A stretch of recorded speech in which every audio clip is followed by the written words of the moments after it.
Ce soir, je pense à cette France que l'on ne voit pas, cette France que l'on n'entend jamais, cette France qui ne bloque pas les routes, qui ne casse pas de vitrines et qui ne connaît pas la grève.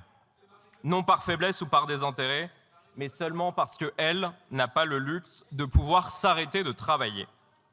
C'est la France des indépendants, des artisans, des commerçants, celle des petits patrons, mais des grandes fatigues.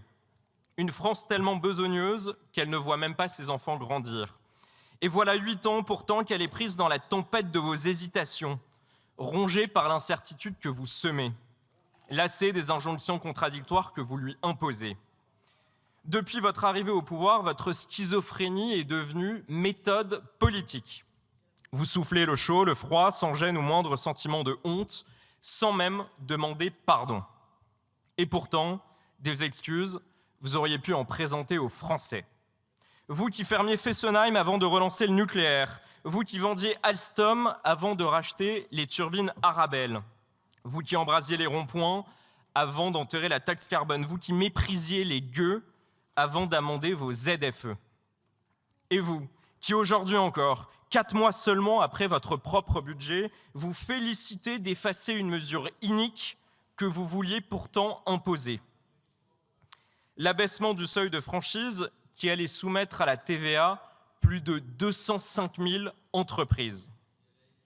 Et pas n'importe lesquelles, non, les petits patrons, les centaines de milliers d'auto-entrepreneurs qui ont franchi le pas, souvent seuls, souvent sans filet, pour lancer leur propre activité. Ceux qui, à la force du poignet, font tourner notre économie, sans compter leurs heures, leurs efforts, sans attendre un merci. Alors dans les 40 milliards à trouver, ce sont eux que vous avez osé matraquer les premiers. Comment avez-vous même pu y songer dans le pays déjà le plus fiscalisé?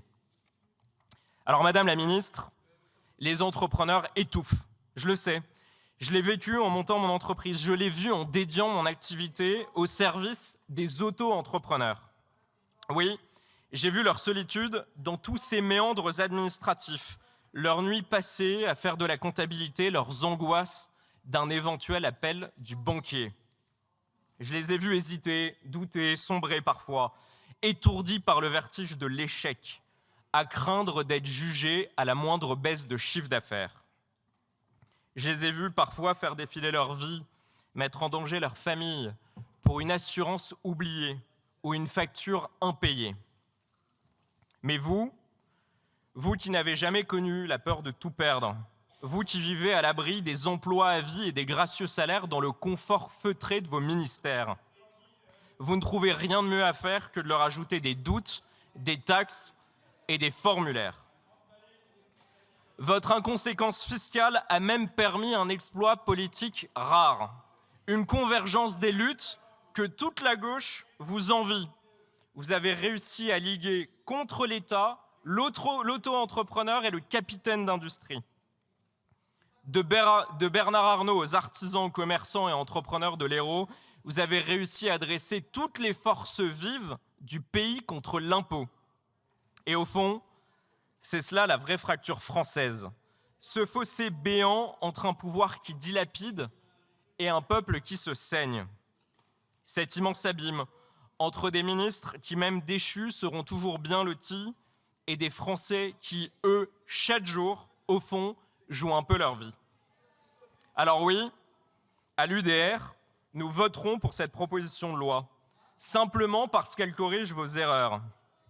Mais si demain, votre majorité s'avisait à nouveau de s'en prendre aux Français qui créent, aux travailleurs qui triment, aux silencieux qui cotisent, ce sera alors pour vous, je vous le dis, l'infamie, la censure et la porte de sortie.